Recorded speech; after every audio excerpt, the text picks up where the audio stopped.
Bonsoir, bonsoir, bienvenue. Je nous salue au nom de Jésus. Bienvenue dans ce culte de dimanche soir. Nous allons simplement continuer avec notre série d'enseignements sur les dons du ministère. Rappelez-vous, dernièrement, nous avons vu l'office d'apôtre ou le ministère d'apôtre. Je nous encourage à réécouter ces enseignements parce que nous ne reviendrons plus sur ce qui a été dit. Aujourd'hui, nous allons poursuivre et nous parlons du ministère de prophète. Le thème d'aujourd'hui, c'est le ministère de prophète. Amen. Relisons encore Ephésiens 4, verset 8. Il dit, et étant monté en haut, il a amené des captifs et il a fait des dons aux hommes. Amen. Je nous ai expliqué ici. De quoi est-ce que Paul parle ici? Il parle de Jésus, de son ascension à la droite de Dieu. Il dit, verset 8, étant monté en haut, il a amené des captifs. Ce verset est la preuve que lors de l'ascension de Jésus, il n'est pas monté seul. Il est monté avec ces hommes que Paul appelle ici les captifs. Pourquoi Paul les appelle les captifs? Parce que justement, ils étaient captifs. Rappelons-nous, avant la résurrection de Christ, l'accès au ciel était fermé à l'homme parce qu'il fallait que la rédemption soit accomplie. Il fallait que le sang de Jésus coule, qu'il meure, qu'il ressuscite, etc. Donc, le peuple de Dieu qui mourait entrait dans cette zone transitoire qui est appelée par les Écritures le sein d'Abraham. Et là, ils étaient comme en prison. C'est pour ça que Pierre dit que Jésus-Christ est allé prêcher aux âmes en prison. C'est d'eux-là qui parlent. Ce sont ces captifs. OK? Donc, quand Jésus ressuscite, la Bible nous dit dans Matthieu qu'un grand nombre a ressuscité avec lui. Et quand il est monté à s'asseoir à la droite de Dieu, l'ascension de Jésus, il ne l'a pas fait seul. Il l'a allé avec ces captifs-là. Rappelons-nous lorsqu'on parlait des différents types d'enlèvement. Il est monté au ciel avec ces hommes qui étaient temporairement dans le sein d'Abraham. C'est d'eux dont l'apôtre Paul parle ici. Amen. Et bien sûr, Paul est seulement en train de répéter la prophétie de Somme 68, verset 19. Si vous lisez Somme 68, verset 19, là-bas dans le Somme, on dit la même chose. Amen. Ok, je continue. Verset 9. Or, que signifie il est monté, sinon qu'il est aussi descendu dans les régions inférieures de la terre? Celui qui est descendu est le même qui est monté au-dessus de tous les cieux afin de remplir toutes choses. Verset 11.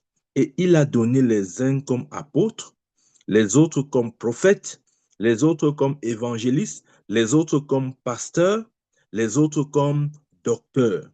Le verset 12. Pour le perfectionnement des saints en vue de l'œuvre du ministère et de l'éducation du corps de Christ. Pourquoi est-ce que Dieu donne ces hommes dons à l'Église? C'est pour leur perfectionnement. Ça veut dire que l'Église ne peut pas atteindre son perfectionnement sans la coalition de ces ministères. Il faudrait que ces ministères œuvrent au sein de l'Église. Là, je parle de l'Église universelle, pour que justement le corps de Christ puisse entrer dans la perfection. Parce que Dieu nous conduit par le biais de ces ministères. En fait, les ministères, c'est juste, ces ministères, c'est, comment je veux dire ça? Les saints dons ministériels, c'est juste l'extension du ministère de Jésus lui-même. En d'autres mots, c'est ce que ça veut dire. Amen. Et je disais que aujourd'hui, nous allons voir particulièrement le ministère de prophète. Nous avons parlé du ministère d'apôtre. Nous avons vu en quoi consiste le ministère d'apôtre. Bien aimé, si tu as manqué cet enseignement, retourne sur YouTube, tu cherches ça, le ministère d'apôtre. Je crois que c'est peut-être comme ça qu'on a intitulé ça. Ou je ne sais pas, mais regarde, tu vas certainement voir. Amen. Donc aujourd'hui, nous parlons du ministère de prophète. C'est quoi le ministère de prophète? Bien, mais déjà, j'aimerais dire ceci. Pour être prophète,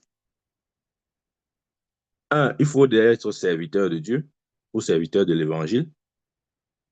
Il faut avoir été mis à part et appelé au ministère. Ouais, on n'est pas prophète par envie. On se lève pas comme ça, on dit, OK, je crois qu'à partir d'aujourd'hui, je dois être prophète. Non. Si Dieu ne nous a pas appelés de manière spécifique pour son service et à cet office, Nous ne pouvons pas nous tenir dans cet office. Amen. Nous avons besoin de l'appel.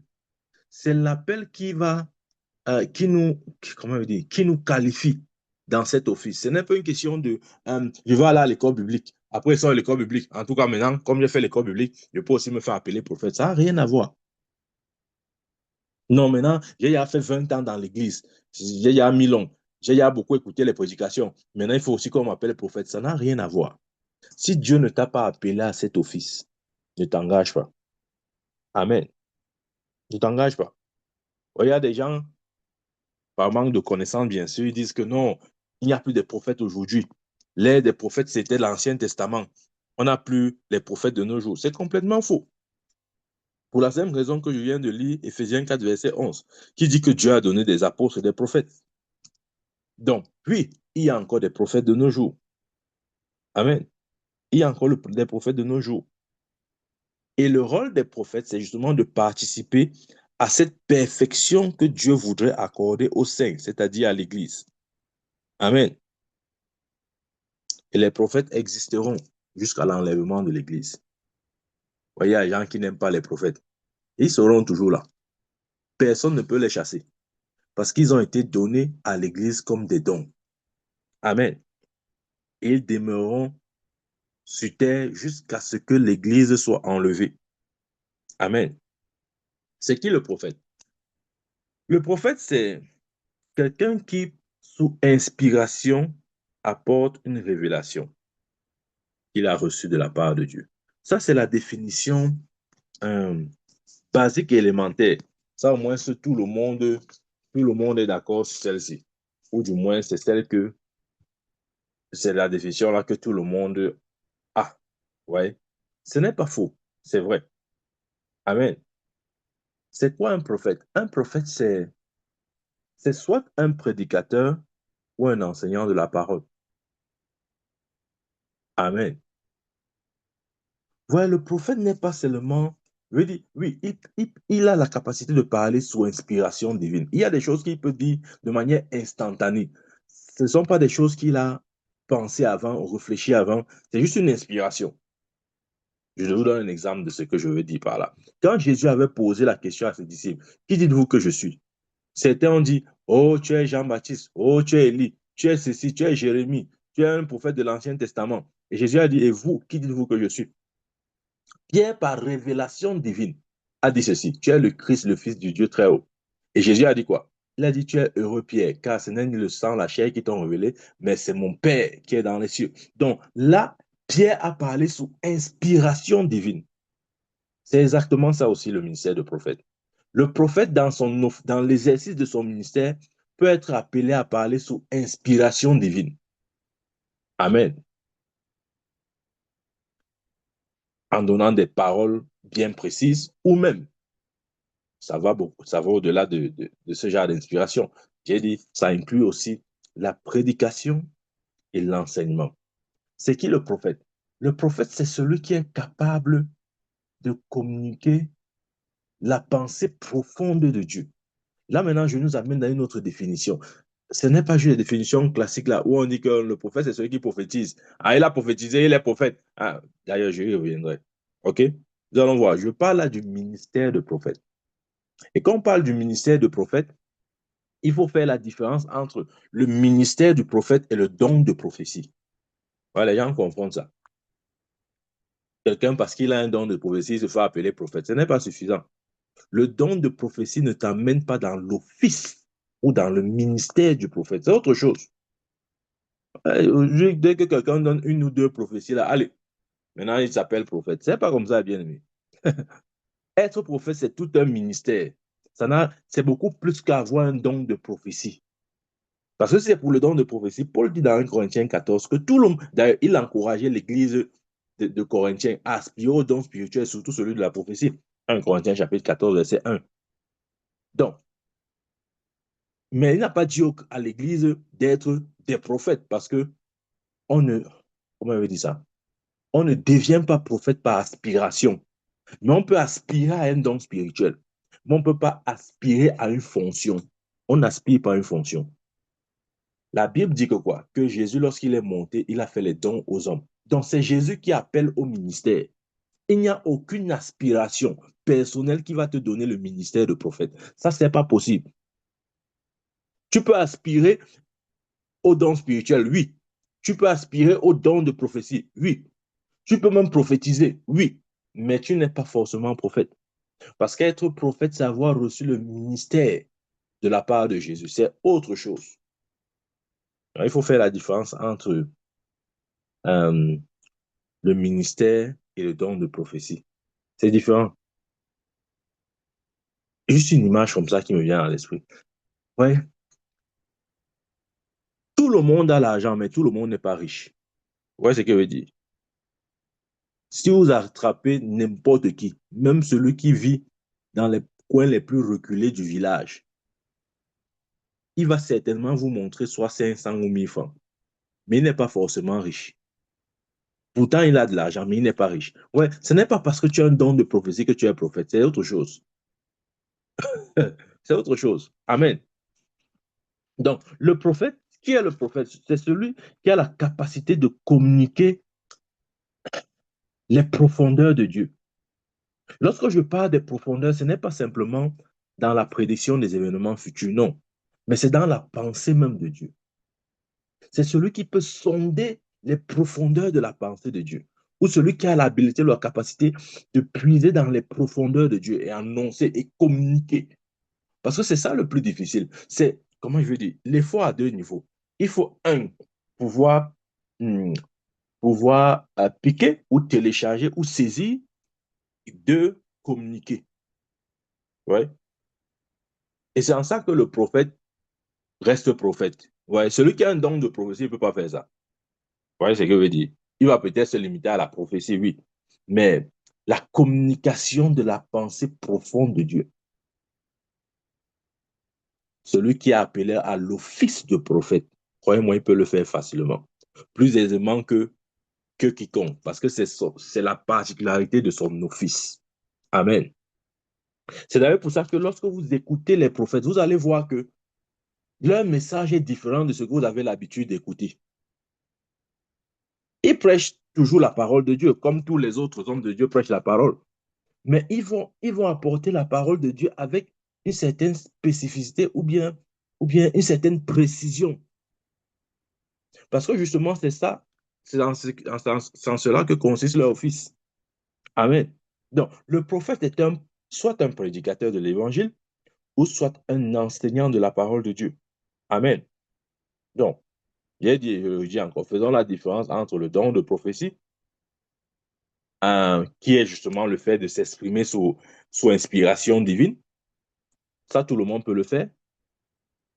Amen. Tout le monde peut s'exprimer sous inspiration divine. On n'a pas besoin d'être prophète pour le faire. Et nous savons tout ce que Paul dit, que la prophétie édifie, exhorte et console. Voilà les trois fonctions du don de prophétie. Un, édifier, exhorter et consoler.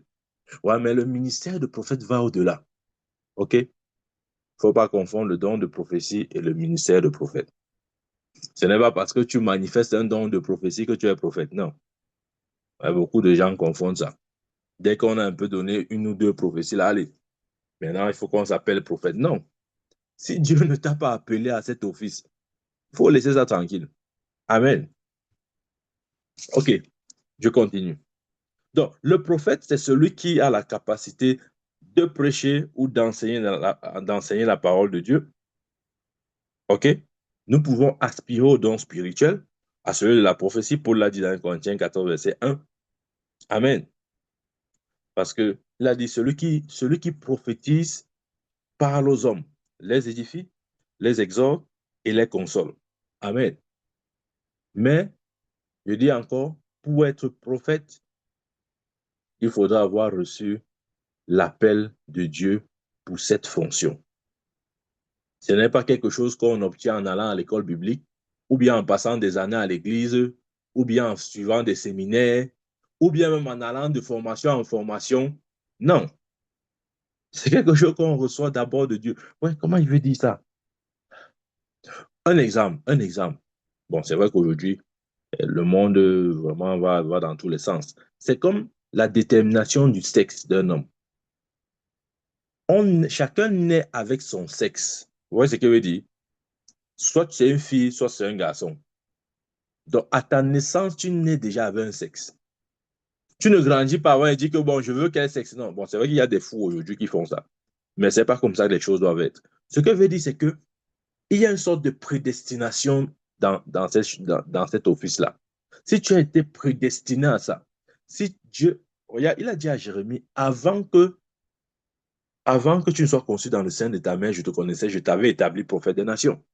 Il avait été prédestiné à ça, il avait été ordonné avant même d'entrer dans le sein de sa mère. Il ne s'est pas levé comme ça, il a dit, bon, aujourd'hui, là, je crois que il faut que maintenant, bon, on ne me respecte pas trop, maintenant, il veut prendre un titre là. Non, non, non, il ne s'est pas donné de titre. Et je veux vous dire, ça demandait à tout vrai prophète. Moi, je parle maintenant des vrais prophètes, pas des gens qui s'autoproclament. Aucun vrai prophète ne vous dira s'il sait en quoi consiste cet office. Aucun ne vous dira qu'il a désiré cela. Amen.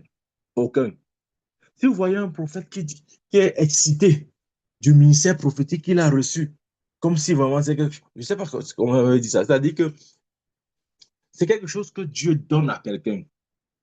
Ouais. Ce n'est pas quelque chose on aspire, après on dit non, Seigneur, vraiment non. Et quand Dieu te donne ça, c'est une lourde responsabilité. Une très, très lourde responsabilité. C'est pourquoi vous verrez, tous les prophètes vous diront, je n'ai jamais voulu être prophète. Je ne sais même pas comment l'affaire a commencé. Amen. Parce que les gens voient seulement, oh, le titre, tu vas passer par toi, on dit, oh, le prophète est venu. Bien aimé, c'est beaucoup plus sérieux que ça. Mhm. C'est beaucoup plus sérieux que ça. Donc, ça veut dire que nous pouvons avoir des gens qui opèrent dans le don de prophétie, et de l'autre côté, nous pouvons avoir des gens qui opèrent dans l'office de prophète. Je prends un exemple. Dans Acte chapitre 21, je vais lire Acte 21, verset 8 à 11, il est écrit, nous partîmes le lendemain et nous arrivâmes à Césarée. Étant entrés dans la maison de Philippe l'évangéliste, qui était l'un des 7, nous logeâmes chez lui. Verset 9. Il avait 4 filles vierges qui prophétisaient. Ouais. Philippe avait 4 filles vierges qui prophétisaient. Verset 10. Comme nous étions là depuis plusieurs jours, un prophète nommé Agabus descendit de Judée et vint nous trouver. Il prit la ceinture de Paul, se lia les pieds et les mains et dit, voici ce que déclare le Saint-Esprit. L'homme à qui appartient cette ceinture, les Juifs le liront de la même manière à Jérusalem et le livreront entre les mains des païens. Oui, dans ce verset ou dans ces versets, nous voyons 2 catégories de personnes. Nous voyons les 4 filles de Philippe qui prophétisaient parce qu'elles avaient le don de prophétie, mais elles n'étaient pas prophétesses. Et de l'autre côté, nous voyons un certain Agabus qui, lui, par contre, était un prophète. Donc, il y a la différence entre avoir juste un don de prophétie qui peut nous amener à prophétiser et être prophète de ministère. C'est différent. Les 4 filles de Philippe avaient le don de prophétie, mais Agabus avait le ministère de prophète. Amen. OK. Maintenant, lorsqu'on parle du ministère de prophète, bien sûr, il y a des dons qui accompagnent cet office-là. Lorsque Paul parle des dons spirituels, euh, là-bas, il fait un petit répertoire de 9 dons. Bon, encore que, encore que la liste n'était pas complète, hein. Ça ne veut pas dire qu'il y a ouais, beaucoup de gens pensent que non, il y a 9 dons spirituels.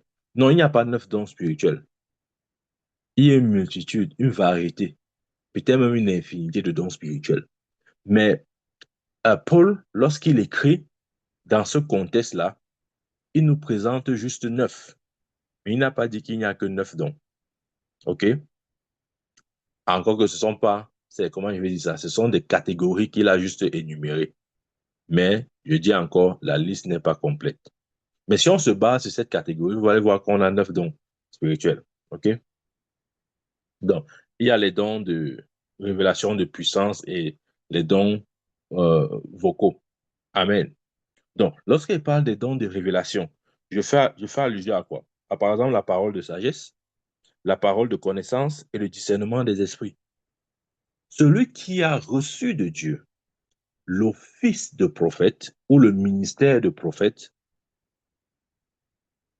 de manière, de manière sûre, ok? Du moins, ça, c'est la preuve aussi du ministère de prophète.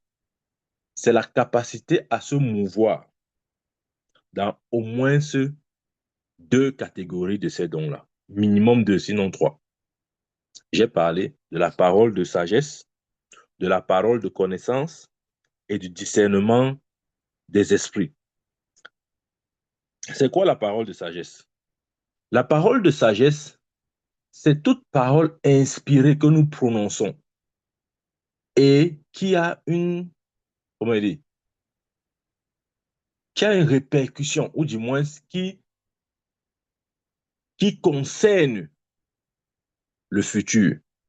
C'est ça la parole de sagesse. OK? C'est ça la parole de sagesse. Tout ce que nous disons qui concerne le futur est une parole de sagesse. Par exemple, lorsque Agabus parle ici, OK? Il prend la ceinture de Paul. Il se lia les pieds et les mains. Il dit, voici ce que déclare l'Esprit de Dieu. L'homme à qui appartient cette ceinture, les Juifs le liront de la même manière à Jérusalem et le livreront entre les mains des païens. Ça, c'est une parole de sagesse. Parce que c'est une parole inspirée qui s'adresse dans le futur, qui parle du futur. Ça, c'est la parole de sagesse. OK. Maintenant, il y a la parole de connaissance. La parole de connaissance, c'est tout ce que nous pouvons dire sous l'inspiration du Saint-Esprit qui pointe soit le passé ou le présent. OK? Qui pointe soit le passé ou le présent. C'est-à-dire que si un homme de Dieu ou un serviteur de Dieu, un prophète, puisqu'on parle des prophètes ici, il vous décrit une situation passée. Ça, c'est la parole de connaissance. Si un prophète vous décrit une situation présente, ça s'appelle la parole de connaissance. Mais si vous décrit une situation future, ça c'est la parole de sagesse. OK? Et la troisième catégorie de dons spirituels qui accompagnent l'office du prophète, c'est le discernement des esprits. Un prophète, au fur et à mesure qu'il grandit dans son office, il grandit aussi dans ce don-là, le discernement des esprits. Amen. C'est pourquoi Paul, lorsque cette femme possédait l'esprit de Python, qui disait, oh, voici les serviteurs de Dieu, ils annoncent la parole de Dieu, etc. Écoutez-les. Après avoir bavardé comme ça plusieurs jours, la Bible dit que Paul, rempli de l'esprit, a dit au python qui possédait la fille, sors. Et le python est sorti. Pourquoi? Parce que Paul avait discerné, en tant que prophète aussi, il avait discerné que en réalité, ce n'était pas par l'esprit de Dieu que cette femme parlait, mais c'était par un esprit de python.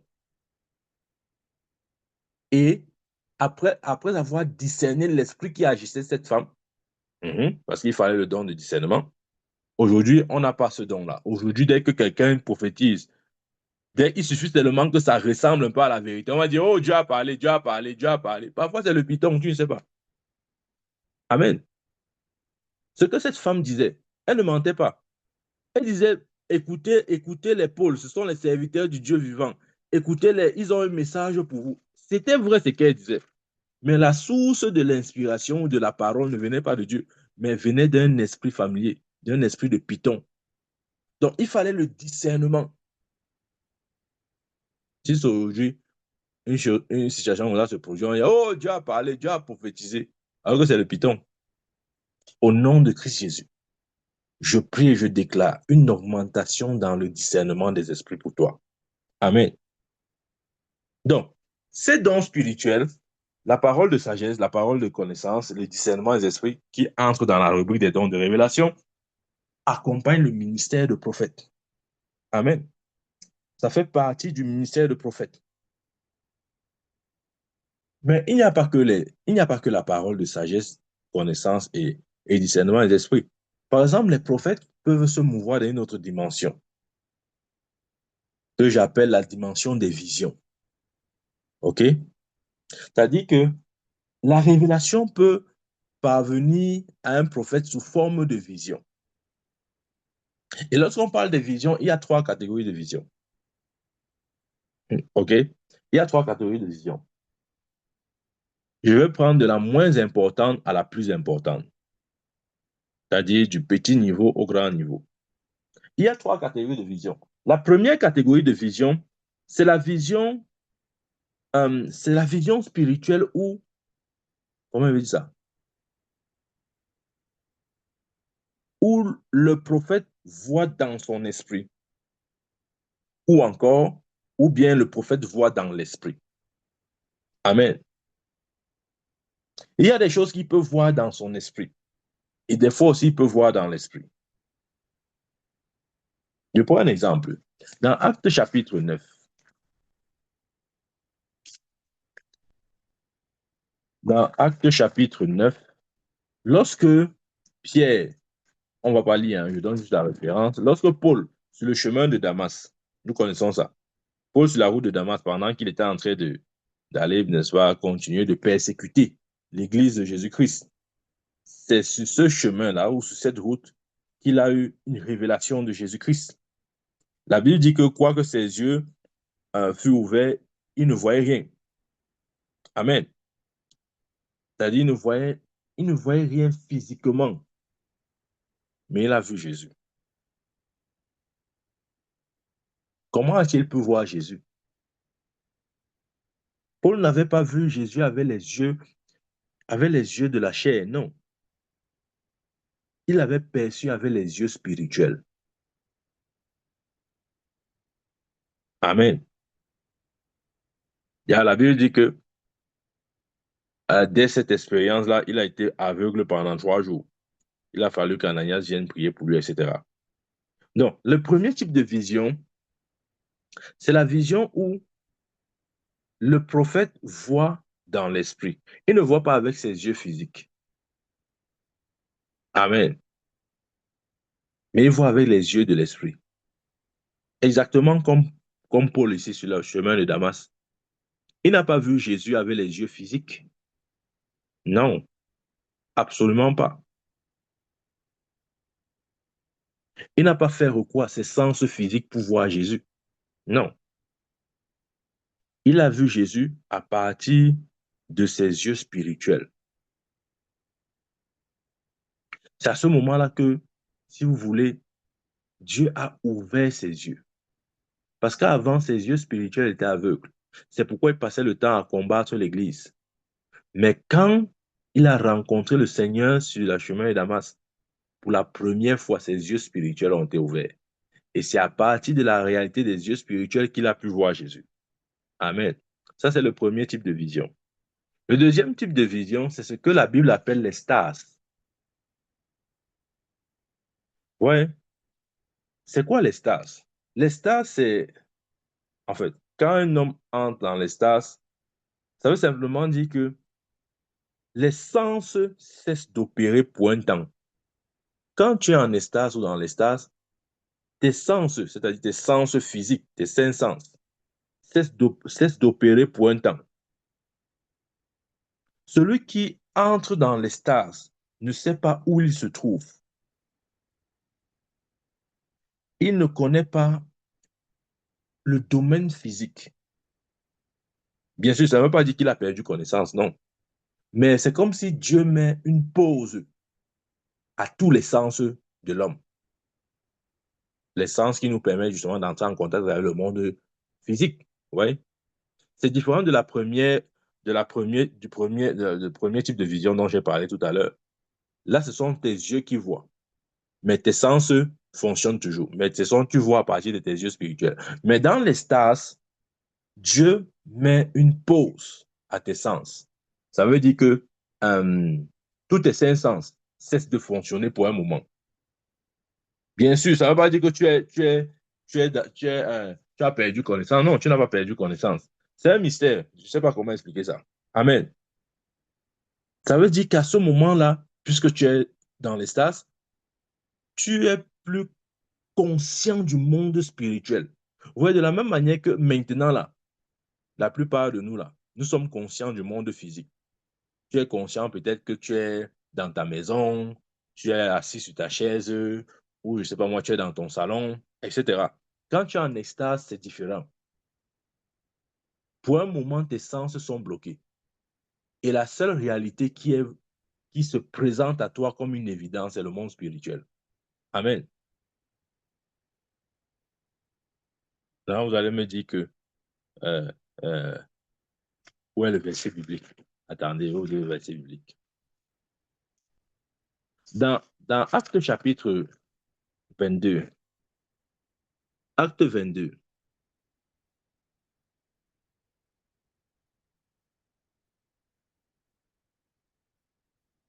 Acte 22, je lis le verset 17 à 18. Il dit, de retour à Jérusalem, comme je priais dans le temple, je fus ravi en extase. Ça, c'est Paul qui parle. Je fus ravi en extase. Et je vis le Seigneur qui me disait, hâte-toi et sors promptement de Jérusalem, parce qu'ils ne recevront pas parce qu'ils ne recevront pas ton témoignage sur moi. Amen. Voilà, c'est quand, rappelons-nous, rappelons-le, Agabus avait déjà prophétisé en disant, celui à qui appartient cette ceinture, c'est comme ça qu'il sera attaché et lié à Jérusalem. Et quand Paul entre à Jérusalem, c'est justement dans son mouvement évangélique qu'il a cette extase-là, où le Seigneur lui parle. Amen. Où le Seigneur lui parle. C'était comment? Par une extase. OK. Ça, c'est le premier cas. Si nous voyons le cas aussi de Pierre, dans Acte chapitre 10, Acte chapitre 10, 10, et dit,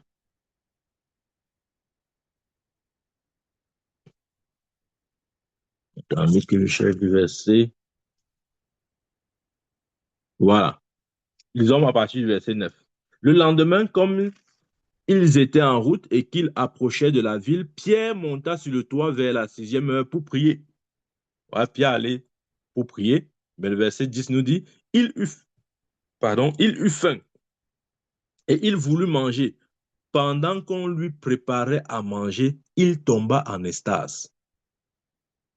Pierre allait sur le toit pour prier, il eut faim et il voulut manger. Pendant qu'on lui préparait à manger, il tomba en extase. C'est là où il explique donc sa vision. Et il vit le ciel ouvert et un objet semblable à une grande nappe attachée par les 4 coins qui descendait et s'abaissait vers la terre, et où se trouvaient tous les quadrupèdes et les reptiles de la terre et les oiseaux du ciel. Nous connaissons ça, c'est une vision pour, je ne veux pas tout lire, nous pouvons lire nous-mêmes après, c'est une vision justement pour dire que le salut s'adresse aussi aux païens. Parce que quand il a voulu manger, ce qu'il considérait jusque-là comme souillé, Dieu lui a dit non, ne déclare pas ou ne vois pas souillé ce que Dieu ne déclare pas impur. Amen. Parlant justement du fait que, contrairement à ce que la majorité des apôtres croyaient, l'évangile s'adressait aussi aux païens, parce que les païens étaient considérés comme des hommes impurs. Donc c'est par une révélation, ou si vous voulez, c'est par une vision en extase qu'il a eu cette révélation-là. Parce que le prophète aussi a des visions sous forme d'extase. Comme j'ai déjà expliqué, l'extase, c'est une période où Dieu stoppe tes sens. Vous voyez? Tes sens cessent de fonctionner pour un temps. Et tout ce que tu vois, ce n'est que le monde spirituel. Amen. Donc, Paul a eu ce phénomène. Nous avons lu à Jérusalem, lorsque le Seigneur lui a dit de sortir parce qu'ils ne feront pas son témoignage de lui. Pierre aussi a eu ce phénomène. Amen.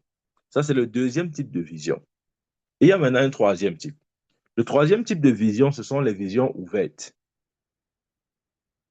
Les visions ouvertes, en fait, ça veut dire quoi? Ça, c'est le 3. J'ai dit, je prenais chaque vision sous forme d'importance, selon un degré d'importance.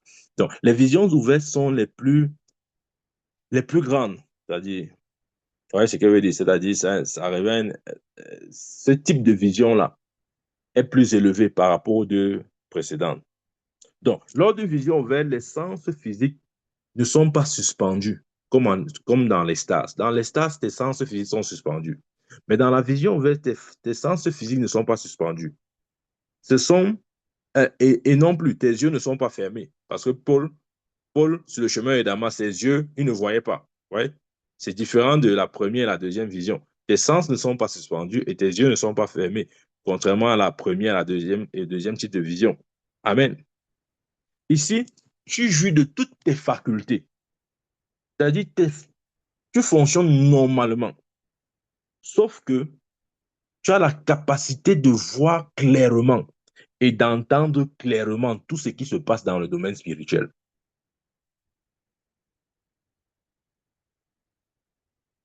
Amen. Ça, c'est le troisième type de vision. C'est-à-dire que, pour vous donner un peu une image, c'est c'est ce type de vision où un homme de Dieu, un prophète de Dieu peut parler avec toi comme ça là. Et pendant qu'il parle avec toi, il cause bien avec toi. Hein. Vous causez bien. Après, il dit, ah, ok, voici ce que je suis en train de voir. Voici ce que je suis en train d'entendre. Tu dis, mais il a vu ça quand? Il a entendu ça quand? Il est en train de parler avec moi. Parce que justement, il n'a pas besoin que ses sens soient stoppés pour voir ou pour entendre. Ou bien il n'a pas besoin que ses yeux soient fermés. Non, il n'a pas besoin de ça. OK? Il n'a pas besoin de ça. Ouais? Le premier type de vision, c'est là où même beaucoup de chrétiens opèrent là. Oui, quand vous dormez, par exemple, quand vous dormez, vos yeux physiques sont fermés, mais vous voyez à partir de votre esprit. Ça, c'est le premier type de vision. Les visions où on voit à partir de... On voit lorsque les yeux sont fermés et tout ça. Non, c'est pas ça. Et je mettrais même ça aussi dans la... Oui, le premier type, tes yeux sont fermés. Ce n'est pas ça, bien aimé. Ou ce n'est pas le niveau où tes sens s'arrêtent. Non, ce n'est pas ça. C'est le niveau où tu parles avec quelqu'un, tu es bien conscient, tu as tous tes sens, tu peux entendre dans le monde naturel comme dans le monde spirituel, ça ne fait aucune différence. Amen. Ça, c'est le troisième niveau. Ça s'appelle les visions ouvertes. Pendant que tu parles, tu vois et tu entends clairement, aussi clairement que tu entends et tu vois dans le domaine physique. Amen. OK. Donc, c'était pour dire que la révélation ou les révélations peuvent parvenir à des prophètes par des visions, par ces trois types de visions que j'ai développées tout à l'heure. Et quand nous lisons Apocalypse chapitre 1, nous voyons que ce n'est pas des visions ouvertes que Jean a eu la révélation d'Apocalypse, parce qu'il ne dormait pas. Ses sens n'étaient pas bloqués. Amen. Non. Dans l'Ancien Testament, les prophètes étaient aussi appelés les voyants, justement pour leur capacité de voir.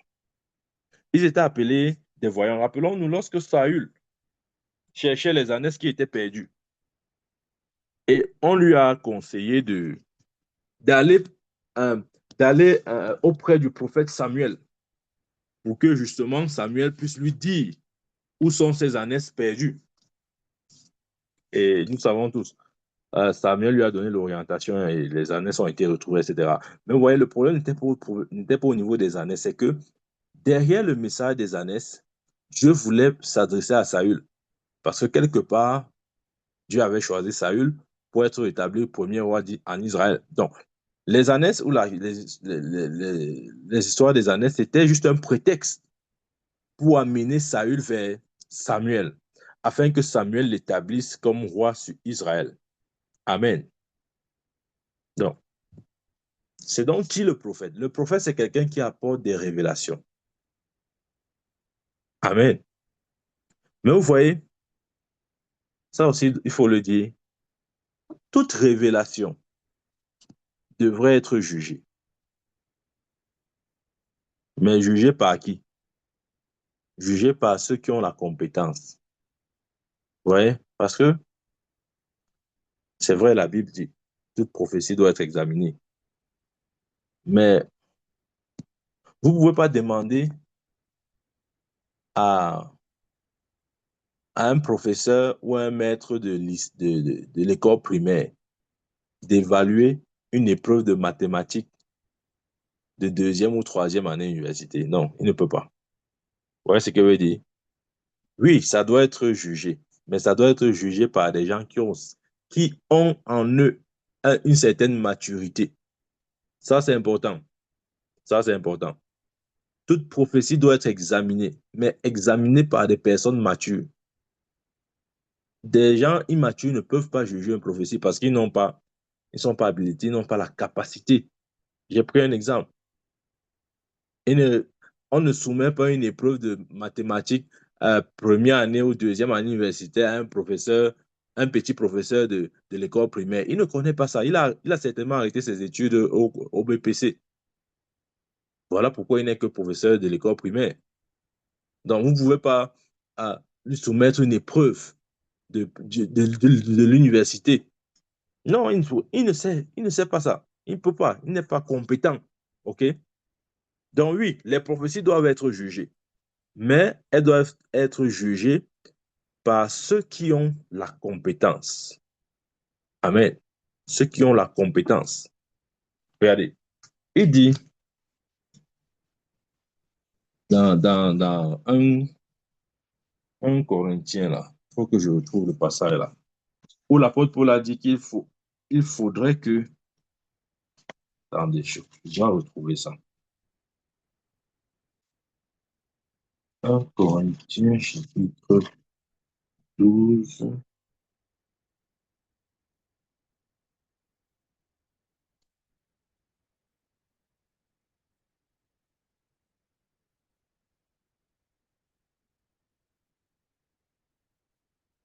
En fait, c'est le verset où il dit que, c'est dans un Corinthien 14, mais il me faut, lorsqu'il dit que s'il y a parmi vous un prophète, qu'il prophétise et que, euh, et que les autres écoutent pour juger, quoi. C'est un Corinthiens chapitre 14, de toute façon. Donc, oui, c'est pour dire que nous pouvons et nous devons apprécier les prophéties qui sont données. Ça, c'est vrai. Mais en même temps, rassurons-nous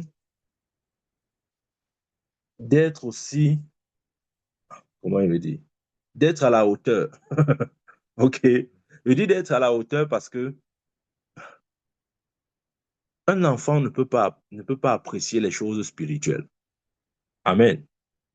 Un enfant ne saura apprécier les choses spirituelles. Vous ne pouvez pas demander à un enfant d'apprécier les choses spirituelles. Non, il n'a pas le discernement nécessaire. Amen. Verset 29, voilà. C'est le verset 29 que je cherchais. Il dit, pour ce qui est des prophètes, je suis à 1 Corinthiens 14, verset 29, pour ce qui est des prophètes, que deux ou trois parlent et que les autres jugent. Ouais. Pour ce qui est des prophètes, que deux ou trois parlent et que les autres jugent. Et si un qui est assis a une révélation, que le premier se taise. Ouais. Donc, même Paul dit que pour ce qui est des prophètes, lorsque quelqu'un parle, lorsque deux, euh, pour ce qui est des prophètes, lorsque deux ou trois parlent, que les autres jugent. Oui, oui, les prophéties doivent être jugées. Mais il faudrait qu'elles soient jugées par ceux qui ont la compétence. Maintenant, cette compétence ne se retrouve pas seulement dans le ministère de prophète, même s'il est vrai que le ministère de prophète, pour celui qui a bien grandi dans son office, il peut être à même de juger. Ça se retrouve beaucoup plus dans notre maturité spirituelle. Parce que ce n'est pas le titre qui te donne le pouvoir de juger, non. C'est ta maturité spirituelle. Tu ne peux pas juger parce que tu es juste prophète. Non, non, ce n'est pas ça. Est-ce que tu es mature? Parce qu'il y a aussi des prophètes qui ne sont pas matures. Donc, ouais, si un prophète n'est pas mature, lui-même, il n'est pas habilité pour juger. C'est ceux qui sont matures qui peuvent juger. Amen. Donc, oui, les prophéties doivent être jugées. Pourquoi est-ce que Dieu demande que les prophéties soient examinées? Dieu demande que les prophéties soient examinées parce que le don de prophétie est parfait, mais le canal par lequel le don s'exprime n'est pas toujours parfait. Ouais. Quand Dieu demande de juger les prophéties ou d'examiner les prophéties, ce n'est pas parce que le don de prophétie en lui-même a un problème. Non, le don de prophétie n'a pas de problème. Parce que ça vient de Dieu. La Bible dit que tout don excellent vient du Père céleste. Ouais, dans Jacques. Donc le don de prophétie n'a pas de problème. Le problème maintenant, c'est le canal par lequel le don s'exprime. Je prends un exemple. Est-ce que vous savez que, quel que soit le pays où vous êtes, la société qui vous envoie, par exemple, de l'eau dans vos domiciles, cette eau à la base ou à la source est pure, est correcte, est vraiment traitée, est une bonne eau potable. Mais vous voyez, le temps que ça quitte de la source pour arriver dans votre robinet, à la cuisine ou à la salle de bain, ça utilise ou ça emprunte un chemin, celui des tuyaux. Et tu vois, si ton tuyau, pour une raison ou une autre, est sale, finalement, l'eau qui va arriver dans ta cuisine, ça ne sera pas exactement l'eau qui est sortie de la source. Voilà pourquoi la Bible demande que l'on examine les prophéties. Amen. Voilà pourquoi la Bible demande qu'on examine les prophéties. Ce n'est pas parce que le don de prophétie est un problème, mais parce que ce qui est sorti de la source jusqu'à ce que ça arrive dans ta cuisine ou dans ta salle de bain en empruntant tes tuyaux, ça peut être altéré. Ça peut prendre, ça peut prendre un peu le goût du tuyau. OK? Ça peut prendre le goût du tuyau. C'est pourquoi la Bible nous demande d'examiner. Amen. C'est vrai. Parce que des fois, même quand nous exerçons le don que Dieu nous donne, quel que soit le don, si nous ne faisons pas attention, nous allons un peu ajouter de nous dans ce don-là. Amen. Oui, c'est possible. Je prends un exemple. Quelqu'un qui a peut-être un tempérament tel que la colère, par exemple. Quand il va vouloir prophétiser, il va toujours prophétiser dans la colère. Et les gens vont dire, mais c'est comment? Pourquoi Dieu s'y est toujours en train de nous gronder comme ça là? Pourquoi Dieu s'y est toujours en train de nous de se fâcher contre nous? C'est quoi? Je ne sais pas si vous comprenez ce qu'il veut dire. En fait, ce n'est pas que Dieu est en train de forcément parler dans la colère, mais puisque Dieu lui a donné une parole de réprimande, ok, il ne reste pas dans la mesure, dans la justesse, dans ce qui est. Ouais. Il ajoute un peu de son caractère. S'il est colérique, il va mettre un peu de colère. Et en libérant le message, ça sera le don de prophétie plus un peu de colère de celui dans la vie de celui qui parle. Et finalement, le rendu est différent. Et on aura l'impression que vraiment on a un Dieu méchant, vraiment Dieu va nous envoyer en enfer, vraiment le feu a fait ceci, vraiment la terre va s'ouvrir, vraiment, vraiment, vraiment, vraiment. Voilà pourquoi Dieu demande d'examiner. Parce que si nous ne faisons pas attention, même le don, ça veut dire quoi? Le don en s'exprimant en nous ou par nous va sortir avec quelques brins de nos caractères. J'ai pris un exemple. Si tu es peut-être colérique et que Dieu te donne une prophétie de réprimande, tu vois, tu vas réprimander vraiment comme si, à la limite, comme si tu, je veux dire quoi, comme si tu parlais à tes petits-enfants ou bien, c'est pas moi quoi. Vous voyez ce que je veux dire?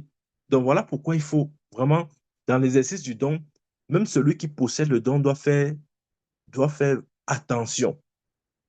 Il doit faire attention et veiller à ce que ce ne soit que le don qui s'exprime et que tout ce qui est de son caractère reste en lui. C'est pour ça que Paul dit, ne méprisez pas les prophéties, examinez-les et retenez ce qui est bon. Pourquoi il dit retenez ce qui est bon? Parce que justement, dans une prophétie, il peut y avoir des choses qui ne sont pas bonnes. Et les choses qui ne sont pas bonnes dans une prophétie n'est rien d'autre que le caractère de la personne qui prophétise. Je reviens encore avec mon exemple. Dieu donne une prophétie peut-être de réprimande pour réprimander son peuple. Si celui qui exerce ce don de prophétie a la colère en lui, est quelqu'un de colérique, croyez-moi, quand il va donner la prophétie là, Si vous étiez même à l'église, vous n'aurez plus envie de revenir à l'église. C'est-à-dire qu'une peur bleue va vous envahir. Pourquoi? Parce que il ne va pas se limiter au message. Il va un peu mettre de son caractère là. Comme il est un peu colérique là, il va bombarder la colère dans le don de prophétie qui s'exprime. Voilà pourquoi la Bible dit examiner et la Bible dit retenir ce qui est bon. Nous devons retenir ce qui est bon. Mais une fois de plus, pour retenir, il faut avoir le discernement. Parce que si tu n'as pas le discernement, tu vas retenir comment? Point d'interrogation. Et je prie au nom de Jésus que ton niveau de discernement croisse maintenant. Amen. Donc, c'est qui les prophètes? Les prophètes sont des personnes qui peuvent s'adresser à des individus sous forme de prophétie. Et je crois que nous avons aussi besoin de cette sorte de révélation. Pourquoi? Parce que elle nous aide à nous préparer par rapport à l'avenir. Rappelons-nous de la parole d'Agabus à Paul. Il a pris la ceinture. Il a dit, celui à qui appartient cette ceinture, c'est comme ça qu'il sera lié à Jérusalem. Ouais, il n'essayait pas de décourager Paul, non. Mais il essayait de le préparer mentalement par rapport à ces challenges à venir. Nous avons aussi besoin de ça, bien-aimé. Des fois, nous avons besoin de ce type de prophétie-là.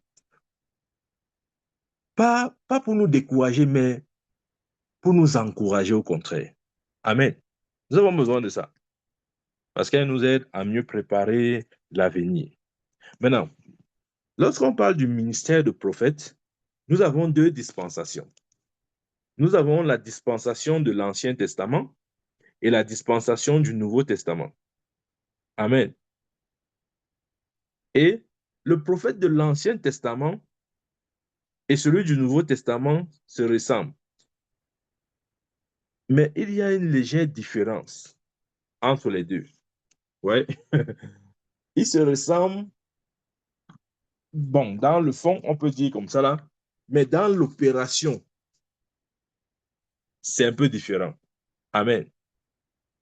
Exemple, dans l'Ancien Testament, on consultait les prophètes pour connaître la voie de Dieu, pour connaître le chemin à suivre. Ça, c'était systématique. Et c'est avec raison, parce que dans cette dispensation, c'est-à-dire dans l'Ancien Testament, l'Esprit de Dieu ne reposait que sur trois catégories de personnes. L'Esprit de Dieu reposait, un, sur les sacrificateurs, deux, sur les rois et trois, sur les prophètes. Donc, si tu n'es pas sacrificateur, si tu n'es pas roi, ou si tu n'es pas prophète, il est impossible que tu sois conduit par l'Esprit de Dieu. Il est impossible que tu sois oint par Dieu. Voilà pourquoi lorsque Israël voulait la direction de Dieu, il se tournait vers les prophètes parce qu'ils n'avaient pas l'onction en eux. Amen. Mais maintenant, dans le Nouveau Testament, ça, je dois le dire. Je dois le dire parce que c'est la vérité. Quand on ne vous trompe pas, c'est la vérité. Dans le Nouveau Testament, Dieu ne voudrait pas que son peuple cherche la direction auprès d'un prophète. Amen. Parce que, ouais, je sais, c'est la déformation de l'Ancien Testament. C'est ça qui nous dérange. Parce qu'on a tellement lu l'Ancien Testament que, voilà, on ne fait pas la différence entre Israël et l'Église. La Bible dit dans Hébreux 8, verset 6, mais maintenant, il a obtenu un ministère d'autant supérieur qu'il est devenu médiateur d'une alliance plus excellente, qu'il a établie sur de meilleures promesses. Donc, l'alliance sur laquelle nous sommes ne nous permet plus de nous comporter comme Israël dans le désert ou Israël en Égypte ou Israël en Israël, dans leur pays, etc. Non, nous sommes sur une meilleure alliance, ayant obtenu des meilleures promesses. Dieu n'attend pas que nous recevions la direction d'un prophète. Amen. Il dit ça comme ça, on dit que hey, le gars s'est dit quoi comme ça là. C'est vrai. Du moins, la direction personnelle, individuelle. Pourquoi? Parce qu'aujourd'hui, Dieu lui-même conduit chacun de ses enfants. Ouais, mais il y a les gens qui n'aiment pas ça. C'est-à-dire, ils veulent être à vie comme des petits aveugles comme ça qu'on doit dire monte ici, va à gauche, arrête-toi, marche. ne marche plus. Non, non, non, non, non. Je ne crois pas à ça. Nous sommes dans une dispensation où Dieu a décidé d'habiter au milieu de son peuple. Amen. Où Dieu conduit chacun de ses enfants. La Bible ne dit pas que la présence de Dieu habite en nous.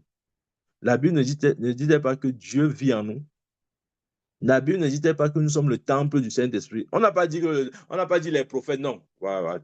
Voilà. Tu vois, on a dit que non, ce sont les prophètes. Ce ne sont pas les prophètes. Tout le monde, absolument tout. Lorsque Jésus est mort, rappelez-vous, le temple a été déchiré du haut vers le bas, signifiant que désormais la présence de Dieu est ouverte à tout le monde. Donc aujourd'hui, Dieu ne nous conduit pas, je précise encore, je parle là du Nouveau Testament. Dieu ne nous conduit pas par la direction, du moins la direction personnelle de nos vies, ne vient pas par le ministère de prophète. Non. Même s'il est vrai que des fois, un prophète peut avoir une direction ou bien une prophétie dans la vie d'un individu. Mais ce n'est pas, ça veut dire quoi? Ce n'est plus principalement par lui que la direction est donnée. Non, absolument pas. Amen. Nous devons dire les vérités aux gens. La Bible dit, car tous ceux qui sont conduits par l'Esprit de Dieu sont fils de Dieu. Car tous ceux qui sont conduits par l'Esprit de Dieu sont fils de Dieu. Ça veut dire que, sauf si tu n'es pas fils de Dieu, si tu es fils de Dieu, tu es censé être conduit par l'Esprit de Dieu. On n'a pas dit, car tous ceux qui sont fils de Dieu sont conduits par les prophètes. Non. Car tous ceux qui sont fils de Dieu sont conduits par l'Esprit de Dieu. Donc maintenant, l'Esprit de Dieu veut conduire chacun de ses enfants. Ce n'est plus comme dans l'Ancien Testament où on prenait la direction chez le prophète. Mais cependant, j'ai dit, il est vrai, le prophète, même dans le Nouveau Testament, peut avoir des prophéties individuelles ou des paroles ou des confirmations. Je préfère m'appeler ça confirmation. Parce qu'un prophète aujourd'hui est censé confirmer ce que Dieu nous a dit. Voilà en fait le rôle des prophètes dans la vie des individus. C'est confirmer, ce n'est pas diriger. Parce que si tu es enfant de Dieu, si tu es fils de Dieu, tu es censé être conduit par l'Esprit de Dieu. Donc le prophète ne vient que comme confirmation. Peut-être Dieu t'a dit quelque chose. Bon, tu hésitais un peu. Tu ne savais pas trop si c'est peut-être lui qui t'a dit ou pas. Vous voyez ce que je veux dire? Il faut d'abord que tu aies reçu quelque chose. OK? Il vient maintenant confirmer. Le ministère du prophète dans le Nouveau Testament, c'est un ministère de confirmation. Parce que toi, en tant qu'enfant de Dieu, tu es censé être conduit par l'Esprit de Dieu. Amen. Donc, quand le prophète vient, normalement, il veut vous dire, qu'on ne vous mente pas, je vous dis la vérité. Si tu es fils de Dieu, concernant ta vie, un prophète ne peut pas venir t'informer sur quoi que ce soit de futur. Il ne peut pas. Si tu es fils de Dieu. Quand je dis si tu es fils de Dieu, ça veut dire si tu marches réellement avec Dieu. Un prophète ne peut pas venir t'informer quoi que ce soit sur ta vie. Je dis aucun prophète ne peut le faire. Pourquoi? Parce que avant que le prophète ne te dise quoi que ce soit, Dieu t'aura déjà dit ça. Il viendra juste comme confirmation. Quand il va te dire même quelque chose, tu vas dire, ah oui, mon prophète, ce que tu dis là est vrai. Parce qu'il y a peut-être 2 ans, 3 ans, Dieu m'avait dit la même chose. Ce que tu dis là est vrai. Il est là pour confirmer, il n'est pas là pour diriger. Parce que tous ceux qui sont conduits par l'Esprit de Dieu sont fils de Dieu. Amen. Donc, bien aimé, ne repars pas dans l'ancienne école, hein, dans l'Ancien Testament, où on cherche le prophète pour la direction. Non. Le prophète n'est plus là pour donner la direction individuelle. Amen. Je dis ça parce que j'ai vu des choses vraiment dans ma vie. Parfois, le manque de connaissance de ces vérités-ci ont poussé certains, par exemple, à s'engager dans le mariage sur des bases de prophétie. Que non, la prophétie a dit que observez bien ces mariages qui sont construits autour de la prophétie. C'est gâté. C'est gâté. 98% sont gâtés de ces mariages-là. Amen. Parce que ce n'est pas une question de prophétie, bien aimé. Pour ce qui est de notre vie, suivez bien, suivez-moi très bien. Dieu est censé nous diriger lui-même le prophète vient pour confirmer ce que Dieu a dit. Amen. Ça, c'est l'apport du prophète dans les vies individuelles. C'est un apport de confirmation. Par exemple, aujourd'hui, quelqu'un va se marier, il va dire que non, la prophétie avait dit que voici ma femme ici, là. C'est n'importe quoi ces choses-là. Faut pas vous laisser piéger par ces genres de choses. Amen. Attendez, retournons dans les Écritures. Lorsque Dieu a créé Adam, et que Dieu a vu que Adam était seul et qu'il lui fallait une aide, Ève, quand même il a sorti Ève de la côte d'Adam, vous avez vu Dieu venir donner la prophétie que oh, ainsi parle l'Éternel, moi ton créateur, le Dieu vivant. Voici ta femme Ève. Marie-la, Marie-la, Marie-la, tu attends quoi? Marie-la, tu veux quoi? Tu as prié, j'ai exaucé. Marie-la. Non, non, non, non. Dieu a sorti Ève d'Adam. Il a déposé Adam à côté d'Ève. C'était à Ève de discerner ce qui était à côté de lui. Bien-aimés, pour ce qui concerne nos vies personnelles, nous sommes appelés à exercer notre discernement. Même quand la réponse sera à côté de nous, ça va demander le discernement de notre part. Dieu ne voudrait plus que ce soit comme dans l'Ancien Testament, où on veut n'importe quoi. Le prophète est où? Appelez le prophète. Seigneur Jésus, laissez les prophètes respirer. Amen. Parce que chacun est censé savoir. Adam, quand il s'est réveillé de son sommeil, Dieu n'a pas dit donner la prophétie. Que, oh, la prophétie dit que voici ta femme ici, là. Le prophète a dit, je vous dis, ne vous laissez pas piéger par ces choses. Ne vous laissez pas piéger par ces choses. Amen. Regardez autour de vous. Les mariages qui ont été faits par la prophétie a dit que allez fouiller ces mariages, ça ne tient pas. Sinon, pas encore divorcé. Amen. Dieu a mis Ève à côté d'Adam. Quand Adam s'est réveillé, c'est lui qui a discerné. Voici l'os de mes os, la chair de ma chair. C'est Adam qui avait dit ça, ce n'était pas Dieu. et, et Adam n'était qu'un homme terrestre. Toi, tu es un homme céleste. Adam n'était que terrestre. Si Adam, en tant que terrestre, a pu discerner sa conjointe sans que Dieu n'ait à lui dire quoi que ce soit, toi, tu es céleste. Toi, tu es céleste. Je dis que tu es céleste. Tu attends qu'on vienne te diriger, à dire comme un aveugle. Monte ici, descends là-bas, arrête-toi. Non, non, non, arrête-toi, ne bouge plus. Attends ici. Ça, c'est l'enfantillage. Tous ceux qui sont conduits par l'Esprit de Dieu sont fils de Dieu. Amen. Dieu te parlera toujours. Regardez, quand même Paul est tombé aveugle sur le chemin de Damas, il a dit, entre dans la ville, on te dira quoi faire. Dès que Dieu a fini de parler comme ça à Paul, il a allé parler à Ananias. Il a dit, écoute, mon serviteur viendra te rencontrer. Reçois-le.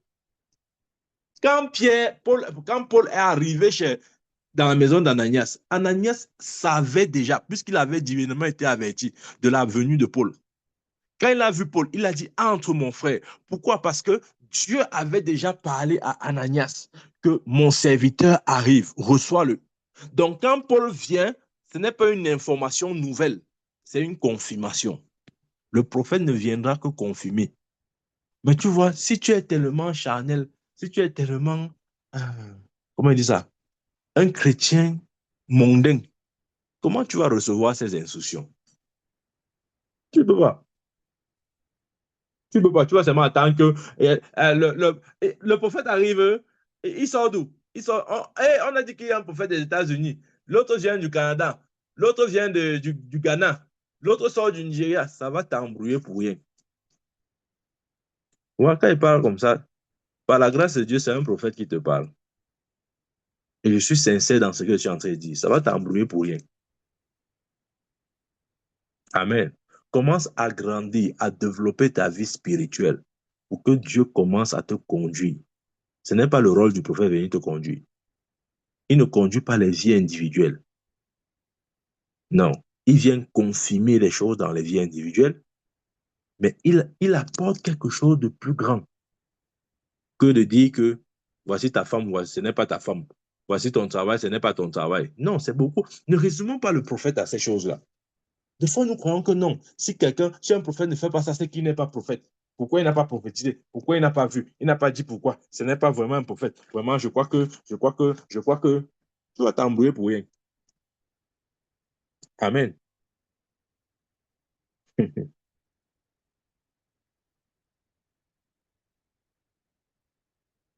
Et si on revient même sur la vision, sur la parole d'Agabus. Agabus, regardez, il y a quelque chose de remarquable dans ce qu'Agabus a dit. Agabus a prédit le futur de Paul, mais il ne lui a pas parlé au sujet de la volonté de Dieu, à ce sujet. C'est-à-dire, si Dieu veut qu'il parte ou il ne part pas. Il n'a pas dit ça à Paul. Il a juste dit à Paul que voici ce que l'Esprit dit. Celui à qui appartiennent ces ceintures, c'est comme ça qu'il sera lié à Jérusalem. Il n'a pas donné une direction à Paul. Il n'a pas dit Paul part ou Paul ne part pas. Au contraire, c'est après avoir donné la prophétie là que certains chrétiens sont venus maintenant le décourager. Que vraiment, Paul, on pense que compte tenu de la prophétie, si tu ne dois pas partir. Et c'est Paul les a réprimandés en disant pourquoi vous me faites tant de mal? Je suis prêt à mourir s'il le faut pour le Seigneur.